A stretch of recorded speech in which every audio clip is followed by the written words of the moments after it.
Here is the lead time, and this is the cycle time of an epic in each month. So here we see the 85th percentile, so which shows like 85% of the time, right? So we are like taking about 86 days to complete an epic. Like that is almost about 3 months for one epic. So that is 85% of the time we are closing an epic within a PI. So PA is for 3 months, right? So if you see the ethical way, like they say, like it's good if we complete an epic in a PI, and good not to carry forward. But if you have to carry forward it, you have to carry forward it. We can't do anything for unavoidable circumstances. But the goal that we set is okay in a PI, whatever epics we take, we make sure we close them. So if you see this 85% of the time, we are closing the epics in 86 days, which is a good sign. And if you see, this is the average lead time trend. That means the lead time, the average coming up for this 6 months, it's 76. So which is good. Like if you say, if you take for last 3 months, right? Like say last 3 months, you will see a downtrend. See the lead time is going down. So like these are something which we cannot interpret the performance based on 3 months or 6 months. Like over the period of time, maybe 12 months or 15 months. Yeah. Rohan, can you come again on that yellow? Yeah, the yellow one, right? So the blue one, that is the lead time. Yeah. Right? What is that yellow? Yeah, the top one. 85th percentile. Yeah. What? This. What? Yeah. So this is to interpret like the probability of how many days are we taking for an epic to deliver. Okay. But So that the will probability of this. that will be covered in lead time, right? Lead time is when you get the requirement and then by the time it ends. So that is already being covered in that blue graph, right? So this, like, what is the extra information this line is providing? This graph, that the yellow one, 85th percentile. Yeah, so that's so here 85th percentile, right? So when they take 85th percentile, the calculation for it is different, and for the lead time, we just average out the lead time for that particular month, like for the selected areas. So if I show you uh, average lead time, 85th percentile. So what they've taken is average lead time in days for the 85th, like 85% of the time. Like here we are not taking 100. So earlier the measurement, like how they gauge was 85% of the time, then is either the 75% of the time or 50% of the time. So that was later we had refined it, and they had left it to just to see the 85% of the time. Otherwise, if you see the only lead time rate, average lead time, so it will measure the issue resolved for like which is greater than 0 with the total resolution work days, like which is just for the 5 business days, like without excluding the weekends, like it won't calculate Saturday or Sunday. Like yeah. Rohan, if the time is belongs to PA, right? Yeah. Here, see, PI, we don't specifically look at the PI. Okay, so it is, you can select if you want to look at the PI, you can select the months that for the PI. You are saying Or if you want 85% to of the time, right? Yeah, maybe Rajesh, here the intention is this particular dashboard is for the management. Okay, somebody at a Kumar Venugopal level, somebody at Sharon or Balaji, right? They're not worried about how many PAs you executed, how many, what you have delivered.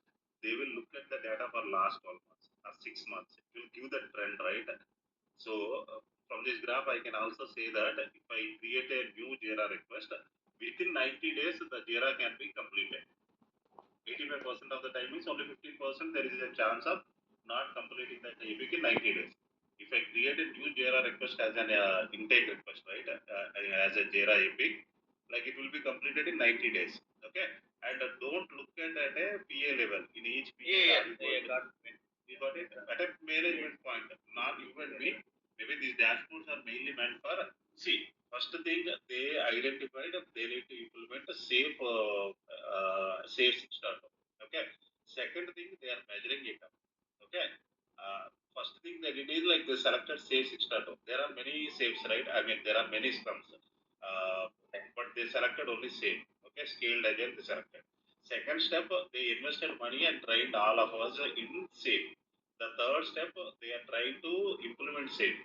And the fourth step, they are trying to measure it up. Okay. And the sixth step, even if we are deviating, they will try to correct us. Or, there are two agile coaches, right? Agile coaches for Biogen. One is Yuval, who is sitting at onsite, and one is Nagesh, who is sitting at offshore. They're spending a lot of money, and we need a perfection in terms of implementation. And these drafts are not for you and me. They will not worry about something like XYZ project has taken so many days or something like that. Okay.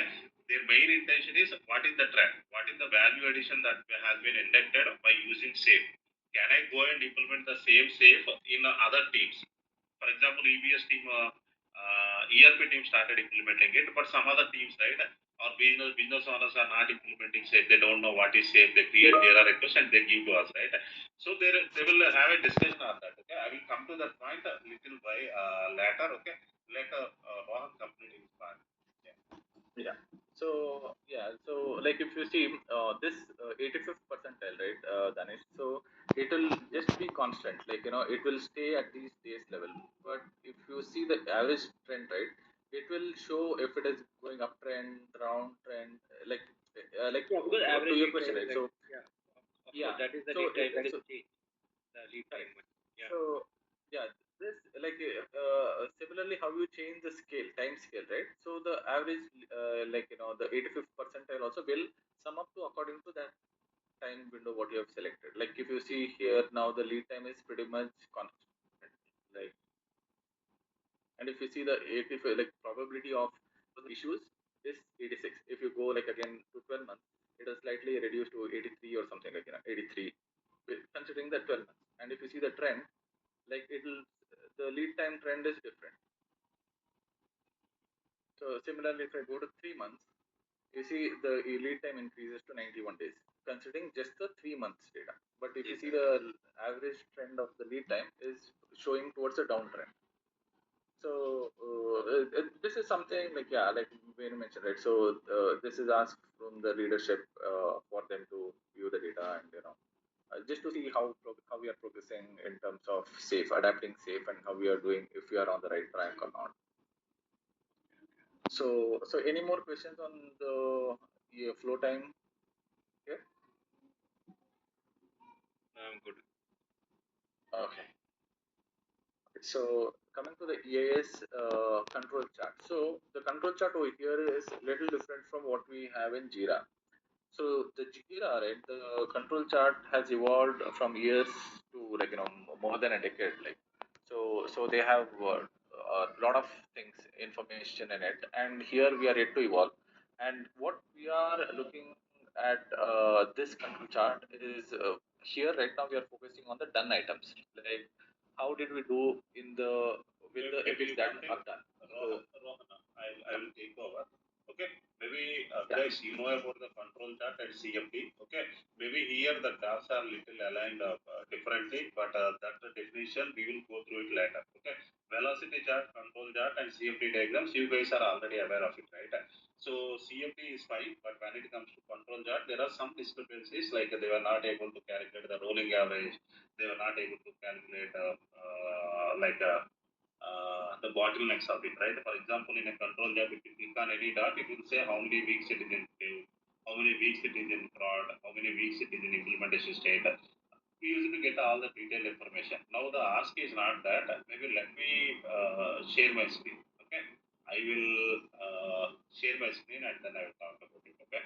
So there is also maybe Rohan, you can share or you can handle a screen share.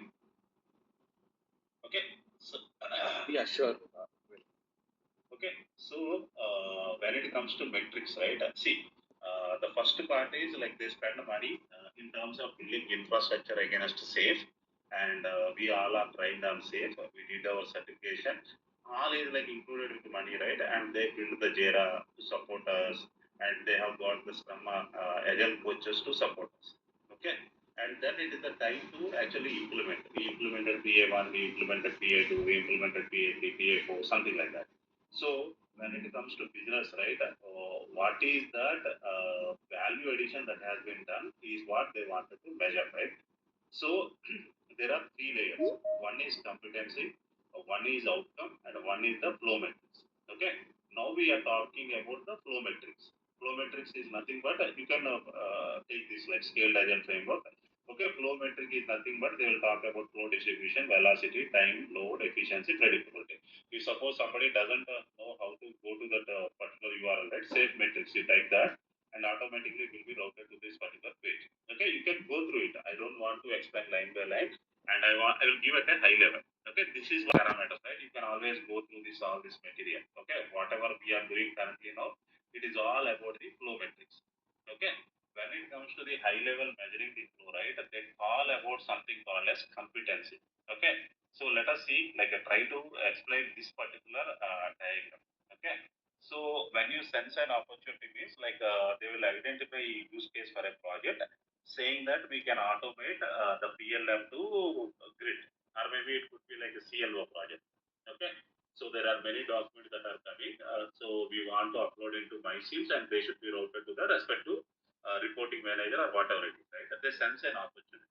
Okay, they fund for that project. Okay, MVP, minimum viable product.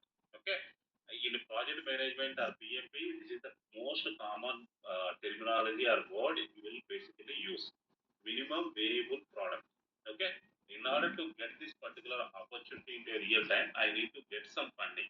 Okay, for example, a business owner told that I had a CLO project. Can he really get that project into real time without any funding? First, he need to get all the funding. Even for Cheryl, right?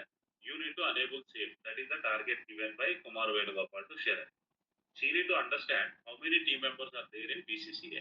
For each BCCA team member, what is the cost that will be taken in order to train on safe? What is the cost that will be taking, like what is the cost to get them certified in safe, right? She need to calculate all of them. She need to go present it to the management and get that approved. The budget to be approved over there, and then she will get into a real time. Okay, and then she will go hire somebody in India like Nagesh Sharma, so to train us, and then she will work with the safe URL team, right? Actual skilled agile team to give a access for all of us. There will be some licenses we got, right? With that license, we can get a material, we can write an exam.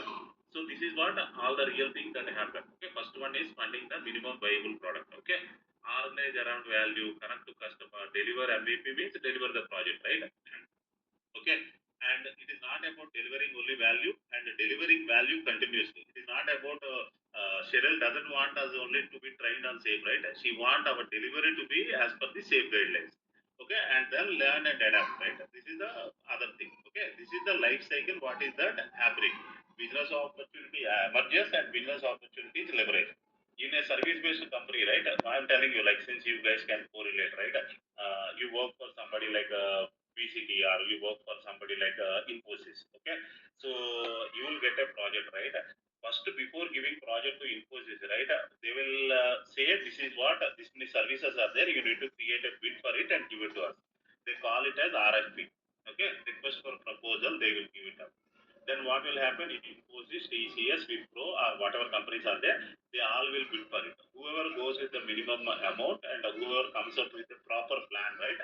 So suppose if the bid is like 1 lakh rupee, I can go and bid for 10,000, but I will not be able to deliver if I don't have the infrastructure.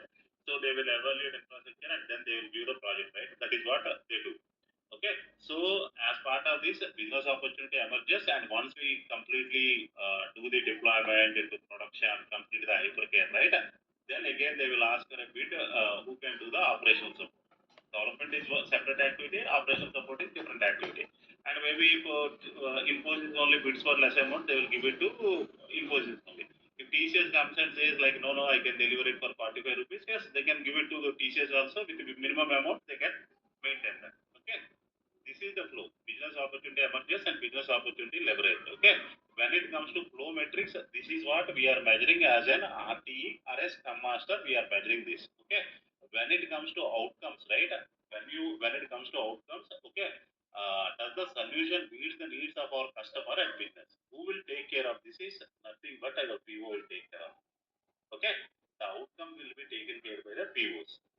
It is nothing to do with RTE. I mean, we can be moral support or we can help them to achieve that with our teams.